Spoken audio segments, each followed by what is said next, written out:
현대건설이 일냈다. 불가리아에서 이것을 원자력 발전소를 말합니다. 불가리아에서요. 예, 코즐로두이 원전 시공업체로 현대건설이 낙점이 됐습니다. 수주액만 적으면 8조, 많으면 9조 원이에요. 예, 이게 원래 원전을 공급하는 업체는요. 미국의 웨스팅하우스 원자로 AP1000입니다. 그러니까 미국의 웨스팅하우스가 원전은 따냈고요. 그 원전을 시공하는 시공업체로 현대건설이 수주를 했다는 뜻입니다. 참 이런 것을 보니까요. 대한민국이 굉장히 강하다. 또 대한민국 건설 진짜 어렵다 하지만 지금 현대건설은 해외에서 계속해서 수주를 많이 해가면서 지금 위기를 타개해 가고 있다는 뜻이 되는 건가요? 진짜 그런 뜻이 되는 거죠. 강합니다. 여기서 우리가 볼 수 있는 것은요. 이게 윤석열 정부와 문재인 정부의 차이점을 볼 수가 있습니다. 문재인 정부에서는요. 원전과 관련된 사업 하나도 수주하지 못했어요. 탈원전을 내세웠으니까 암흑기 그 자체였잖아요. 그런데 윤석열 정부 들어와서는 수주에 또 수주가 이어지고 있습니다. 당장 보세요. 당장 이게 불가리아였잖아요. 불가리아. 소피아에서 200km 떨어진 곳이 코즐로두이입니다.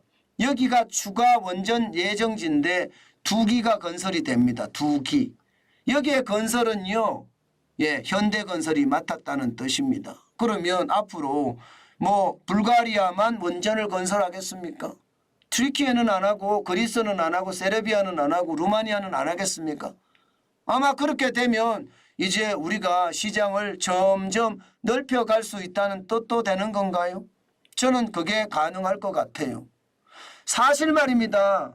문재인 정부 전에 대한민국은 원전이 강했어요. 2009년 12월에 아랍에미레이트의 바라카 원전 4기를 건설했습니다. 20조 원.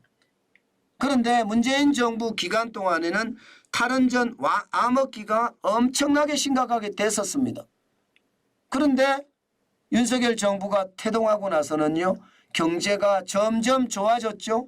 탈원전에 대한 원전을 정책을 친원전으로 바꾸었으니까요. 당장 2022년 5월에 윤석열 정부가 들어섰는데 8월에 3개월 만에 이집트 엘피다 원전 시공권을 3조로 따냅니다.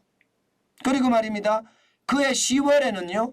폴란드 원전 건설에 대한 MOU를 맺습니다. 이거는 10조에서 한 30조 규모가 될 거라고 예상합니다.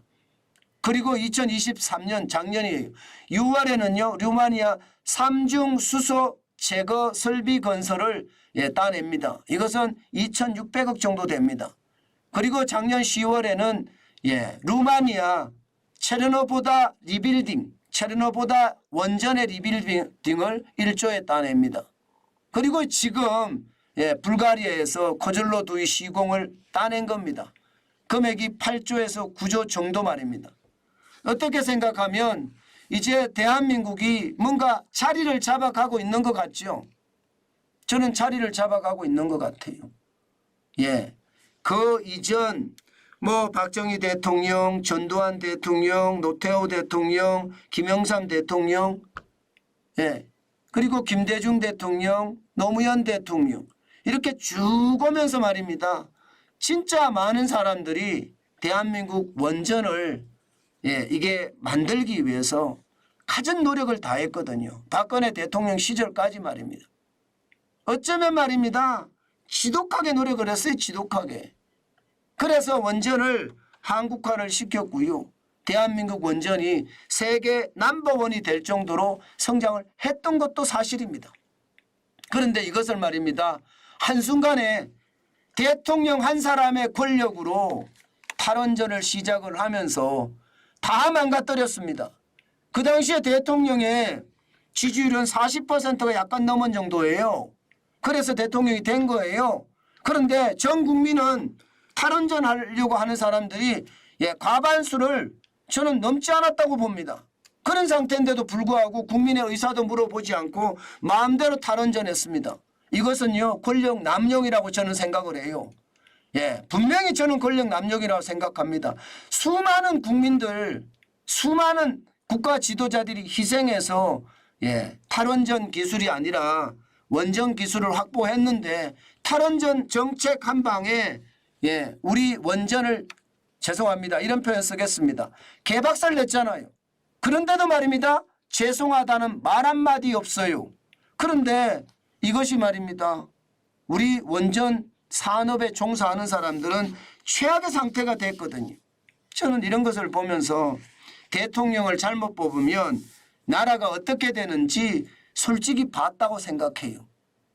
저는 문재인 정부가 반드시 역사적으로 평가를 받을 거라고 생각을 합니다. 이념으로 갈라치기 한 정부고 모든 국민이 엄청난 노력으로 세계 최고의 기술을 확보했는데 이거 망가뜨린 정부다. 스스로 침뱉은 정부다. 저는 그렇게 역사가 평가할 거라고 봅니다.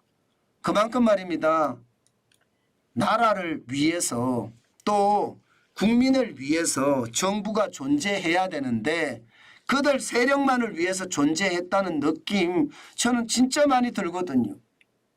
40% 대통령이었으면 저는 국민의 의사를 반드시 물어봤어야 된다고 생각해요. 그렇지 않고 무작정 탈원전을 했다는 것은 권력 남용이다. 저는 그렇게 생각합니다. 그만큼 말입니다.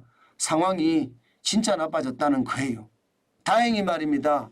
대한민국은 다시 윤석열 정부가 들어서면서 친원전이 시작이 됐고요. 그 친원전은 지금 세계 시장에서 줄줄이 수주하는 쾌거를 이루고 있거든요. 아마 앞으로도 많이 수주를 할 거예요.